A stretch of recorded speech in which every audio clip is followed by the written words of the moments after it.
makatulong tong outreach na to para ma-encourage yung ibang mga bata na ayaw pumasok sa school na pumasok. Yan, at least makita nila masaya.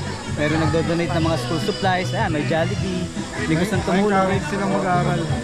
Kasi maraming mga bata dyan ayaw pumasok eh. Pagka dumawag sa mas gusto nila nasa bahay lang.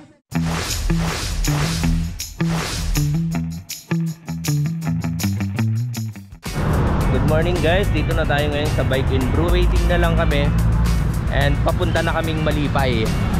Shoutout na Kim Javier, idol! Dito na si Jay Katigbak, nakita rin. Ay sir, good morning po.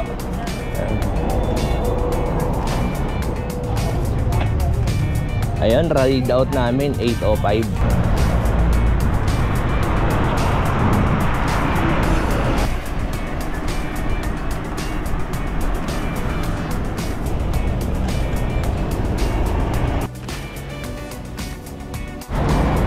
Sunod lang tayo sa kanila kasi hindi natin kabisado yung daan dito. Diretso na pala to San Pedro.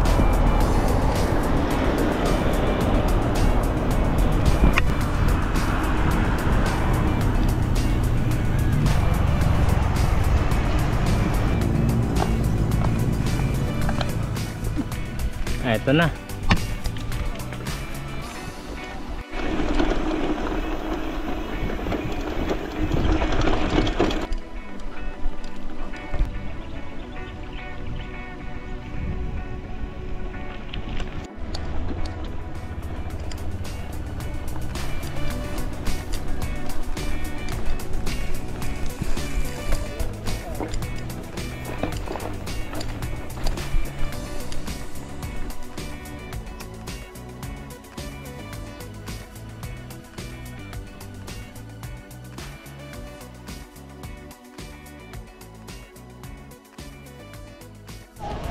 Isang kulo lang. Hindi lang pwede. Ay kaya naman, dalawa naman. Oh. Okay na yun. Nice meeting you po. Ayan. First time nating ma-meet si Sir Loy. Ayan. Shout out, Pajak all the way. Pajak all the way. And subscribe kayo sa channel niya, Lakbike. Lakbike. Thank you Sir Jay. Salamat po sa invite and Thank you Sir Jay. Kayo yung nagbuo nito. Kami nila Sir Melvin. Yan, oo. Taon-taon nyo bang ginagawa to? Ang last na punta nila Sir Melvin dito is pre-pandemic pa Sir Jay. And ako, sa Light of Jesus community ako, kung familiar kayo kay Bo Sanchez. Okay pa. Doon ako, ang ministry ko naman is prison ministry. So meron akong weekly na pinupuntahan ng mga prison. So ayun, preacher ako before sa Fis Bacor, Fis Imo, sa Robinson, sa Dasmariñas. Then nagtayo ako dun sa Tagaytay sa Fora. Kaya lang nung pandemic nawala siya. Ayun. Pero ibabalik niya yan sa Tagaytay. Online na lang siya ngayon eh. Ngayon nung gumaang na yung mga restrictions, unti-unti nang bumabalik yung mga fees. So ayun yung it's a Catholic prayer meeting. Ayun po. Thank you po. Sige po Sir Jay. Tapos nag-pandemic, hindi na nasundan. Taon-taon kami. Tapos nagbago na yung principal. Hindi nga maganda yung huling balita dito. Last time na nagpunta kami, sabi sir, minamaintain lang namin yung 110 students ba or 120. Pag hindi namin na ano daw yun, na-maintain, alis na sila dito. Alis na yung school, lilipat doon sa annex. Kaya kinakabahan ako nung pagpunta ko, sana may school pa. Tapos pagpunta ko, ano ba yan, may bakod? Di ba may bakod doon kanina? Wala yun dati. Sabi ko, good news pala. 200 plus na yung students. Di ba? Oo, yun. Kaya alam natin 100 plus lang. Oo, 200 plus. Sir Melvin, ilang taon nyo nang ginagawa yung... Nag-start kami dito ng mga bikers pa lang 2016. Pero candy. Candy. Nakabike lang kami. Aba. Mga dala namin, mga belt bag lang. Alalagay mo lang candy. Mga bata. Tapos nung later on, sabi ko, ba't parang mas maanong kailangan ng school na to. Hindi dapat candy lang bibigay mo. So kailangan ng school supplies. Tapos ang daming mga bata na hindi nag-aaral. Makikita mo, ang daming community dito eh. Before pa mabili ni Villar to, dito na kami, naglalaro na kami dito eh. Ang daming bahay, pero ang dami rin bata. May school, pero ang daming bata naglalaro, ay pumasok. So sabi ko, baka kulang siguro sa school supplies, kulang sa pondo, walang pera yung mga magulang pagpaaral. So why not, para mas maganda siguro mag-ano kami ng outreach program. Ganun. Ayun, yung team namin, yung first time, nagbigay kami ng mga gamit sa mga bata, tapos nag-feeding kami sa kanila. Hanggang sa sunod-sunod na yon every year. Ganun nangyari. Awa naman ng Diyos, ito, katulong ko kayo ngayon. Marami Ayun, na tayo, oo. di ba?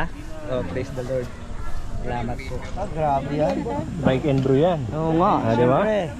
Isa to sa nakilala natin dito sa Dasma and isa siya sa pasimuno para tulungan yung mga bata rito sa Malipay Elementary School.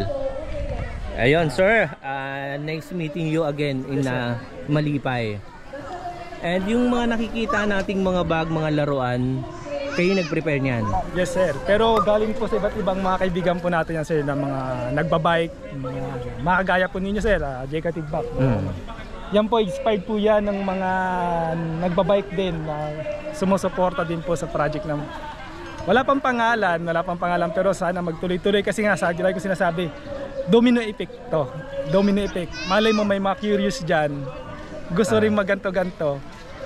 Eh di support din tayo. Mga support ng mga kaibigan natin. Yung mga nag-donate na yan, may galing pang Mindanao? Yes sir, galing Mindanao. Ayoko lang sabihin yung mga pangalan nila pero mayroong Cebu, Davao, mga taga Mindanao sir. May mga taong ayaw talagang pa-mention yung mga pangalan nila pero tumutulong. Yes sir, sila yung mga taong sir. Mga nagbabike din sila. Nice meeting you, Sir Dan. Maraming salamat sir. Lugar na to sa Malipay.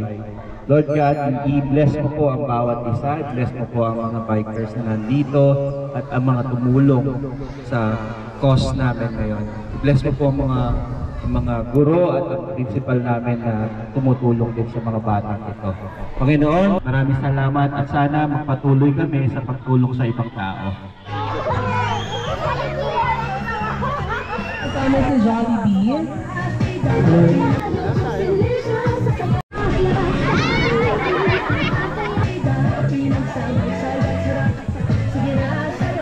Nasabi nga ni Sir na parati kayo rito sa Malipay yung sa mga charity. Yes sir. Since 2016. Sana tumagal pa ng tumagal tong school. Yes sir, sana tumagal pa. Sana dumami pa ang estudyante. Sana makatulong tong outreach na to para ma-encourage yung ibang mga bata na ayaw pumasok sa school na pumasok. Yan, at least makita nila masaya. Meron nagdo-donate ng mga school supplies. Ayan, may Jollibee. May gustong tumulong. Encourage silang mag-aaral. Kasi marami mga bata dyan ayaw pumasok pagka dumami sa mas gusto nila nasa bahay lang. Sir, yung mga ibang bikers pwede rin po pumunta rito kung gusto nilang tumulong. Yes sir, welcome naman. Actually may iba pa rin ibang tumutulong dito, ibang organization. Coordinate lang kay Ma'am Rodrigo, principal. Kay Ma'am Mary Ann. Ayun po, thank you po. Ibig, mga taga Bulacan. Santa Maria. Santa Maria. Layo Pajak all the way po pa rito? Oo sir, Ayos. 4 AM. Mga ano yan, 70? 72. Oo sir, 70. 72 yata. Nagulat lang kami dun sa Saan? sa kunat nung sa may Alabang Sakote. May makunat ba? Ewan ko, paupagod na lang kami. Yung parang napaplat. Yan yung feeling. Sabi ko, bakit ganun pababa pero hindi kahit free will? Hindi umaandar. Palusong na parang bagal pa rin namin. Buti naman sir na dayo kayo ng Oo itong sir, Cavite. maganda rin kasi itong yung outreach talaga. Tapos ito nga Malipay, nasa parang isolated area yun. Apa. Ganda na rin, kaya yun, na-invite ko rin si Magkasama kami sa DepEd. trabaho din. Ayun. Kaya yun, sinubukan din namin. Ayos, thank you for coming sir. Okay, thank you Sir Jay. Ayun. Shout out kay Pajak all the way pala. Ayun, thank you po. Bato, pick! 1, 2, 3! 1, 2, 3! Ayun Ano yung masasabi nyo? Nangyari yung sinasabi mo bro, congrats. Thank you. Balita. Ayun Philippine Looper. Shoutout po kay Sir Rodney na nagbigay sa akin ng helmet. Thank you po. Ayos. Thank you po. Next time ulit, next time. Thank you. Salamat. Ayun. Thank you.